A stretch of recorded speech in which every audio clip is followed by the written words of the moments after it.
Hello students, आज हम लोग यहाँ पर एक थोड़ा सा नया कॉन्सेप्ट और ले रहे हैं गॉसेस थ्योरम के ऊपर। थोड़े क्वेश्चन है यहाँ पर जो कि काफी आसान क्वेश्चन है अगर गॉस थ्योरम का अगर आप यहाँ पर यूज करते हैं तो।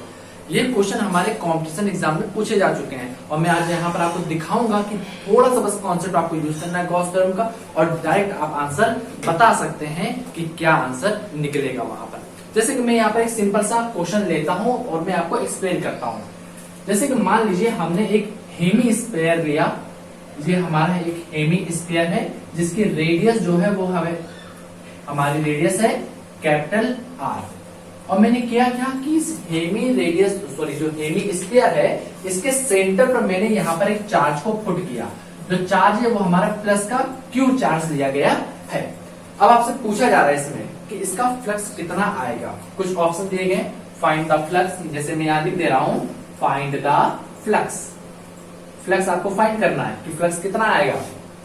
और कुछ ऑप्शन आपको दे दिए, जैसे मैंने दे दिया phi is greater than q upon epsilon naught. B option दे दिया मैंने phi is less than q upon twice epsilon naught. तीसरा दे दिया C option phi is equal to q upon epsilon naught. And fourth option मैंने आपको दे दिया phi is equal to q upon twice epsilon naught. ये चार मैंने ऑप्शन आपको दिए हैं और इन चार ऑप्शन से आपसे पूछा जा रहा है कि कौन सा ऑप्शन सही होगा। तो सिंपल सा क्वेश्चन बहुत आसान है और सिंपल सा क्वेश्चन भी है, बस आपको थोड़ा सा बस कॉन्सेप्ट यूज करना है, थोड़ा सा दिमाग लगाना है।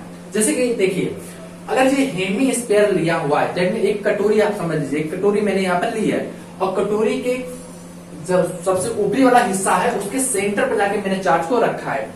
तो गॉस का नियम कहता क्या है कि जो अगर किसी चार्ज को अगर हम लोग बंद कर दें तो उसके द्वारा बना हुआ जो टोटल फ्लक्स होता है वो Q अपॉन एप्सिलॉन नॉट होता है। बस उन्होंने एक चीज और कहा था कि चार्ज जो है हमारा वो बंद होना चाहिए। अगर चार्ज बंद है तभी हमारा फ्लक्स निकल के आएगा। जैसे मान लीजिए मैं यहाँ पर एक ऑप्शन और लिख दे रहा हूँ, जैसे कि एक ऑप्शन हमारा E है जिसमें मैंने आपसे कह दिया फाई इक्वल टू 0।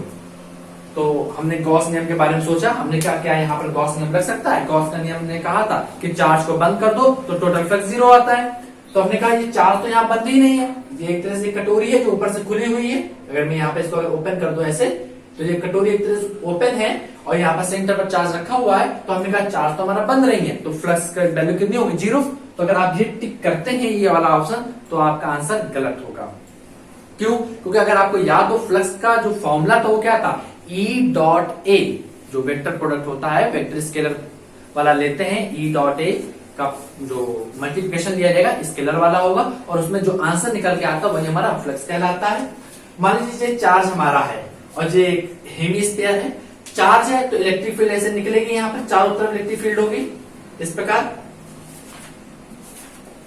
अगर इलेक्ट्रिक फील्ड अगर आएगी तो सिंपल सी बात है, ये इस बार छोटे से जो पॉइंट है जहां से इलेक्ट्रिक फील्ड निकल रही है वो छोटा सा एक एरिया भी होगा। तो एरिया वेक्टर में से बाहर की तरफ हमारा आएगा, उस एरिया वेक्टर को हम लोग यहाँ पर लिख ले रहे हैं DA से, क्योंकि छोटा सा एरिया है तो DA लिख लिया। ऐसे यहाँ पर छोटा सा एरिया होगा वो भी हमारा क्या होगा, DA होगा। तो जो डीए वेक्टर होगा वो सारे डीए वेक्टर सिमिलर होंगे। क्यों? क्योंकि जो सर्कल होता है या स्फीयर होता है तो उसमें जो एरिया वेक्टर होता है वो हमेशा सेंटर से होकर जाता है। तो सेंटर यहाँ रहा, सेंटर पे चार्ज रखा है, सेंटर से ही एरिया वेक्टर होकर जाएगा, तो दोनों एक दूसरे के हमेशा पैरेलल रहेंगे। तो यहाँ पर हमने देख लिया कि E और DA जो है वो हमेशा एक दूसरे के पैरेलल है और बड़ी आसानी से आप लोग निकाल सकते हैं। क्यों?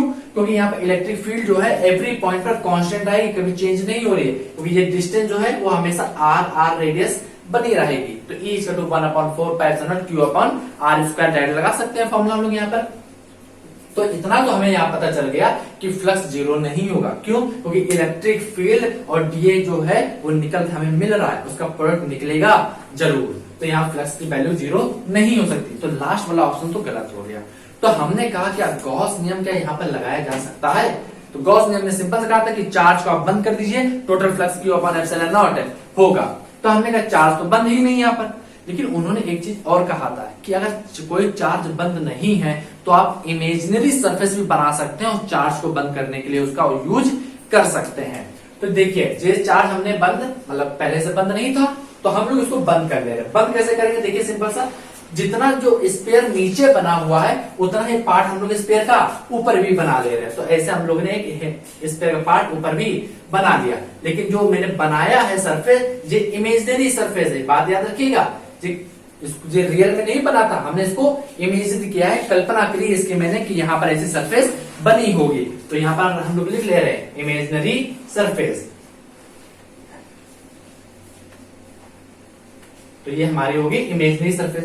जैसे ही मैंने यहाँ इमेजिनरी सरफेस बनाई, बस हमने देखा कि जो चार्ज है हमारा वो पूरी तरीके से बंद हो गया। अब जब चार्ज बंद हो गया तो गॉस नियम सिंपल से कहता है कोई चार्ज बंद है तो टोटल फ्लक्स इस सरफेस से जितना बंद है उस पूरे सरफेस से जो टोटल फ्लक्स बनेगा वो हमारा आएगा Q/ε0। तो हम लोग यहाँ पर लिख ले रहे हैं सिंपल सा। देखिए एक सवाल का सॉल्यूशन करते हैं हम लोग। तो यहाँ पर क्या लिखा जाएगा, टोटल फ्लक्स क्या बनेगा, phi total equal to Q/ε0। ये हमारा फ्लक्स निकल के आया। फ्लक्स किसके कारण, जो हमने पूरी सरफेस जो बनाया, मतलब पूरा स्पेयर को हमने ड्रॉ कर लिया, तो उसके कारण यहाँ पर जो फ्लक्स निकल के आया। तो जो टोटल फ्लक्स निकला है जो फुल स्पेयर के कारण है, फुल स्पेयर। लेकिन हमारा क्वेश्चन तो फुल स्पेयर के लिए था ही नहीं, हमारा तो क्वेश्चन हाफ स्पेयर के लिए था। तो फुल स्पेयर के लिए Q अगर Q/ε0 है तो सिंपल सी बात है, हाफ स्पेयर के लिए कितना होगा, इसका आधा होगा। तो यहां पर लिख लेते हैं flux due to half sphere. Half sphere के कारण कितना होगा, तो फाई इक्वल टू Q/2/ε0। तो ये रहा हमारा आंसर। जो क्वेश्चन हमें दिया गया था उसके आंसर हमारा कौन सा होगा, Q/2/ε0। क्योंकि हमारा स्पेयर क्वेश्चन में गिवन था वो कितना था, केवल आधा था। तो हमारा ऑप्शन कौन सा सही होगा, डी नंबर का ऑप्शन हमारा करेक्ट आंसर है। तो आपने देख लिया होगा कि कितनी आसानी से मैंने यहाँ पर एक इमेजिनरी सरफेस बनाई, क्वेश्चन को अपना और आसान बनाया और डायरेक्ट हमने आंसर निकाल के बता दिया कि यहाँ पर Q/ε0 आंसर नहीं होगा, Q/2/ε0 आंसर निकल के आएगा। तो चलिए अब एक दूसरा क्वेश्चन लेते हैं, वहां पर थोड़ा सा और उसको सॉल्व करके देख। तो चलिए यहाँ पर एक क्वेश्चन और लिया है मैंने, इसको भी सॉल्व करके देखते हैं। ऐसे क्वेश्चन मैंने लास्ट वीडियो में लिए थे और मैंने वहां पर भी आपको बताया था कि इस वाले क्वेश्चन को अगर आप इंटीग्रेशन का यूज करके सॉल्व करते हैं तो काफी डिफिकल्ट होगा। क्यों, क्योंकि वहां पर दो क्वांटिटी हमारी वेरिएबल में थी, जैसे कि एक इलेक्ट्रिक फील्ड था और दूसरा हमारा था एंगल। इलेक्ट्रिक फील्ड और जो हमारा एरिया वेक्टर होता है उनके बीच बना हुआ एंगल हमारा कैसा था, वेरिएबल था। तो दो वेरिएबल अगर एक इंटीग्रेशन में अगर आ जाते हैं तो उसको सॉल्व करना काफी मुश्किल होता है। तो वैसे केस में फिर हम लोग कैसे सॉल्व करेंगे क्वेश्चन को, तो यहाँ पर हम लोग यूज करेंगे गॉस थ्योरम। मतलब जो गॉस का जो नियम है उसको लगाएंगे। यहाँ पर गॉस का नियम क्या कहता है, सिंपल सा कि चार्ज को बस आपको बंद करना है, चार्ज को बंद कर दीजिए, टोटल फ्लक्स Q/ε0 लिख दीजिए। लेकिन यहाँ तो चार्ज बंद ही नहीं है हमारा, तो क्या करेंगे हम लोग, तो हम लोग कहेंगे हम लोग अपनी इमेजिनरी सरफेस बना लेते हैं, उसको हम लोग बंद कर देंगे। हेमी स्पेयर नीचे बना हुआ है, एक हेमी स्पेयर इमेजिन करके हम लोग ऊपर बना लेते हैं। तो सिंपल सा देखिए, मैंने यहाँ पर एक हेमी स्पेयर भी ऊपर की तरफ ऐसे बना लिया, जैसे नीचे स्पेयर बना है वैसे मैंने ऊपर बना लिया। और जैसे मैंने ऊपर बनाया तो इसमें हमने देखा कि जो चार्ज है हमारा वो स्पेयर के अंदर आ गया। बस गॉस ने यही कहा था कि कोई भी चार्ज हो बस आप उसको बंद कर दीजिए, फिर अंदर वो कहीं पर भी रखा हो उससे हमें कुछ भी लेना देना नहीं है, बस चार्ज अंदर बंद होना चाहिए। और टोटल जो फ्लक्स बनता है वो Q/ε0 बनता है। मैं ऐसा क्यों कह रहा हूं, देखिए अगर सेंटर पर चार्ज रखा होता तो बड़ी आसानी से हम लोग जो फ्लक्स था उसको हम लोग काउंट कर सकते थे, क्योंकि फिर जब उसका इंटीग्रेशन बनता है वो सिंपल सा उसमें एक ही वेरिएबल होता है और जो होता है हमारा DA, इसके अलावा कोई वेरिएबल नहीं आता। लेकिन यहाँ पर चार्ज सेंटर पे नहीं रखा है, यहाँ पर सेंटर कहीं अलग पोजिशन पर रखा है, तभी मैंने आपको बताया कि यहाँ पर दो वेरिएबल और उसका इंटीग्रेशन सॉल्व करना काफी डिफिकल्ट है, तो यहाँ पर आसानी से सॉल्व नहीं कर सकते। तो हमने गॉस थ्योरम का यूज किया है यहाँ पर। तो हमने देखा कि पूरा स्पेयर हमने इमेजिन कर लिया, पूरा स्पेयर बना लिया, तो उसके कारण जो फ्लक्स निकलेगा वो टोटल फ्लक्स कितना आएगा, phi total equal to Q/ε0। जो हमारा ये जो फ्लक्स निकल के आया, जो फ्लक्स क्या हाफ स्पेयर के कारण था, नहीं, जो पूरे स्पेयर के कारण निकाला है हम लोग ने फ्लक्स। तो यहाँ पर लिख ले रहे हैं जो फ्लक्स निकला किसके कारण है, फुल स्पेयर के कारण हमारा ये फ्लक्स निकल के आया है। अब दूसरी बात देखिए, लेकिन क्वेश्चन में हमें पूरा स्पेयर नहीं दिया था, क्वेश्चन में तो हमें केवल हाफ स्पेयर दिया था। पूरे स्पेयर के कारण फ्लक्स जो निकला वो क्यू अपॉन एप्सिलॉन नॉट है, तो हाफ स्पेयर के कारण कितना होगा, हाफ स्पेयर के कारण फ्लक्स लिखा जाए तो क्या होगा, पूरे स्पेयर के कारण क्यू अपॉन एप्सिलॉन नॉट है, तो आधे स्पेयर के कारण कितना होगा, flux phi equal to q upon twice epsilon naught. Flux का हम लोग क्या कर देंगे, आधा कर देंगे, तो वही हमारा आंसर बन जाएगा।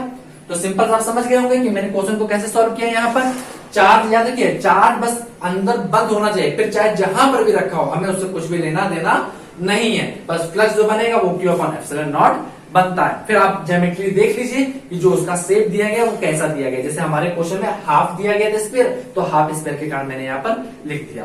इसी डायग्राम में मतलब कोई भी किसी भी प्रकार का आपको डायग्राम बना के दे सकता है, जैसे कि एग्जांपल तौर पर मैंने तो यहाँ स्पेयर लिया, स्पेयर ना लेके आपसे कोई बॉक्स ले ले तो क्या करें, जैसे मान लीजिए ये बॉक्स हमने लिया, ये बॉक्स है और मैंने इसके जो सबसे टॉप वाला पॉइंट था वहां पर हमने जाके सेंटर पर चार्ज रख दिया क्यू। अब मैंने पूछा इसके कारण कितना फ्लक्स बनेगा, तो बात वही है जैसा ऊपर वाला केस वैसे केस जैसे नीचे वाला है। हमें क्या करना है, इस चार्ज को केवल बंद करना है, तो बंद करने के हम लोग क्या करेंगे कि इस जो इमेजिनरी सरफेस है वो बना देते थोड़ा, क्योंकि इस चार्ज को हमें बंद करना है, तो जितना भाग नीचे बना है उतना ही भाग हम लोग ऊपर भी बना देंगे। तो यहाँ पर देखिए ऐसे ऊपर आए और फिर इसको मैंने बंद कर दिया, तो ये हमारा बन गया, जो चार्ज है हमारा वो अंदर साइड बंद हो गया डब्बे में। पहले आधा डब्बा था, मैंने उसको पूरा कर लिया, और जब पूरा डब्बा बन गया तो चार्ज हमारा इनसाइड हो गया, अंदर तरफ बंद हो गया। तो जब चार्ज बंद होता है तो फ्लक्स कितना होता है, क्यू अपॉन एप्सिलॉन नॉट। लेकिन जो हमारा बॉक्स था वो तो केवल हाफ बॉक्स था ना, आधा था, तो आधे बॉक्स का कितना बनेगा, Q upon twice epsilon not. तो इस वाले डायग्राम के लिए भी आंसर यही, इस वाले डायग्राम के लिए भी आंसर यही, मतलब कि बस आपको डायग्राम को कंप्लीट कर लेना है, और जैसे कंप्लीट कर लेंगे आपका आंसर अपने आप ही दिख जाएगा। अब एक क्वेश्चन और लेते हैं और उसको सॉल्व करके देखते हैं कि उसमें आंसर क्या निकल के आएगा। वो क्वेश्चन थोड़ा और भी अच्छा है, तो चलिए देखते हैं। तो चलिए फिर एक क्वेश्चन और लेते हैं। यहाँ पर देखते हैं कि इस डायग्राम में फ्लक्स क्या निकलेगा हम लोग को होगा। जैसे कि आप क्वेश्चन देख रहे हैं, मैंने यहाँ पर अगर हेमी स्फीयर लिया जरूर है, बट इस हेमी स्फीयर में मैंने जो चार्ज है उसको मैंने हॉरिजॉन्टली लाइन पे नहीं रखा है, आपके चार्ज को मैंने थोड़ा अंदर साइड रखा हुआ है। अब मैं इसमें पूछ रहा हूँ कि फ्लक्स कितना निकल के आएगा। तो इसको थोड़ा अगर सॉल्व किया जाए तो क्या आंसर निकलेगा, इसको मैं थोड़ा पहले एक्सप्लेन कर देता हूँ। अगर देखा जाए तो हम लोग को ये पता है कि चार्ज अगर पूरी तरीके से बंद है तो flux Q upon epsilon not होता है। फिर जो गिवन डायग्राम होता है उसको फिर हम लोग देखते हैं, क्या अगर आधा दिया गया तो फ्लक्स को आधा कर देंगे, अगर एक चौथाई ग्राम मतलब डायग्राम दिया गया तो एक चौथाई कर देंगे हम लोग। तो इस वाले डायग्राम में जो चार्ज है हमारा वो आधे वाले पोजीशन पे नहीं रखा, उससे नीचे वाली साइड पे रखा हुआ है। तो हम लोग क्या करेंगे, पहले अगर इसका डायग्राम बनाया जाए, इसको क्वेश्चन थोड़ा समझा जाए तो क्या होगा। देखिए हमने क्या किया, पहले एक हॉरिजॉन्टली लाइन मैंने ऐसे खींच ली और चार्ज को मैंने सेंटर पे बनाया। अब आप इसको देखिए, अगर मैं इतना वाला पार्ट जो है मैं अगर इसको रिमूव कर दूं, हटा दूं, मैंने ये माना कि चार्ज मतलब पार्ट है ही नहीं यहाँ पर, लेकिन क्वेश्चन में है, इस बात को याद रखिएगा। अब जो चार्ज है इसके लिए आप लोग केस जानते हैं क्या होता है, Q upon twice epsilon not, क्योंकि आप इतना हाफ स्पेयर और क्रिएट करेंगे और चार्ज को बंद कर देंगे, मतलब जितना डायग्राम नीचे बना हुआ है जस्ट इसी का रिफ्लेक्शन लेके ऊपर बना देंगे इमेजिंग वाला, और हमारा चार्ज बंद हो जाएगा और फ्लक्स लिख दिया जाएगा Q upon twice epsilon not. Simple सा आंसर हमारा आ जाएगा।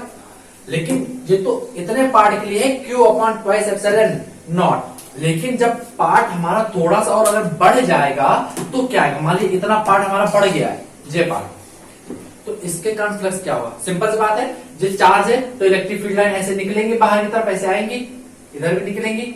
अगर इलेक्ट्रिक फील्ड लाइन आई तो इतना एरिया भी हमें मिला, तो इतने एरिया और इलेक्ट्रिक फील्ड का मल्टीप्लाई करेंगे तो फ्लक्स बन जाएगा, मतलब इतना थोड़ा सा फ्लक्स हमें और मिला, यहाँ पर भी थोड़ा सा फ्लक्स और मिला, और इतने हाफ के कारण फ्लक्स कितना था हमारा टोटल देखा जाए तो Q upon twice epsilon not. तो हमने ये कहा कि हाफ वाले पार्ट के कारण जो फ्लक्स निकला, या फिर हम लोग सिंबल लिखते टोटल फ्लक्स अगर आएगा तो कितना आएगा, Q upon twice epsilon naught. ये बनेगा हमारा इतने वाले पार्ट कारण, जितना ब्लू और ब्लैक से बना हुआ है उतने कारण।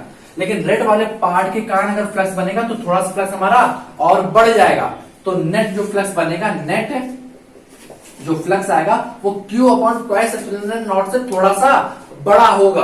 तो नेट फ्लक्स जो हमारा बनेगा, फ्लक्स टोटल जो नया आएगा, न्यू फ्लक्स जो होगा वो Q upon twice epsilon not, या फिर फ्लक्स सिंपल से कहते हैं flux Q upon twice epsilon not से बड़ा होगा। ये कॉन्सेप्ट आई थिंक आप समझ गए होंगे कि मैंने कैसे बताया यहाँ पर आपको कि पहले हमने जो एक्स्ट्रा पार्ट दिया गया था उसको रिमूव कर दिया, हाफ वाला पार्ट बनाया, तो हाफ वाले पार्ट का फ्लक्स मैंने यहाँ पे इतना लिखा, लेकिन हमने कहा हाफ वाले से थोड़ा ज्यादा हम लोग को एरिया दिया गया था तो उस एरिया के कारण भी फ्लक्स बनेगा, तो Q upon twice epsilon not से थोड़ा सा ज्यादा हो जाएगा फ्लक्स, तो Q upon twice epsilon not से ज्यादा आएगा हमारा नया वाला फ्लक्स। तो हमारा जो आंसर है वो आंसर कौन सा है, नीचे वाला आंसर कहा जाएगा। तो आई थिंक आप समझ गए होंगे कि मैंने इस ग्राफ को कैसे सॉल्व किया है, इस डायग्राम को मैंने यहाँ पर कैसे पुट किया है। तो आई थिंक आपको ये क्वेश्चन जो मैंने 3 क्वेश्चन लिए हैं वो आपको समझ में आ गए होंगे। अब नेक्स्ट वीडियो में हम लोग एक थोड़ा एक्स्ट्रा टॉपिक वाला क्वेश्चन देखेंगे जो कभी किसी कंपटीशन एग्जाम में पूछा जा चुका है, और मैं आपको वो बताऊंगा कि वो क्वेश्चन कितना आसान है, और देखते ही आपको उस क्वेश्चन का आंसर डायरेक्ट लिख देंगे। तो चलिए अब मिलते हैं नेक्स्ट वीडियो में, उस क्वेश्चन को लेंगे और सॉल्व करके देखेंगे।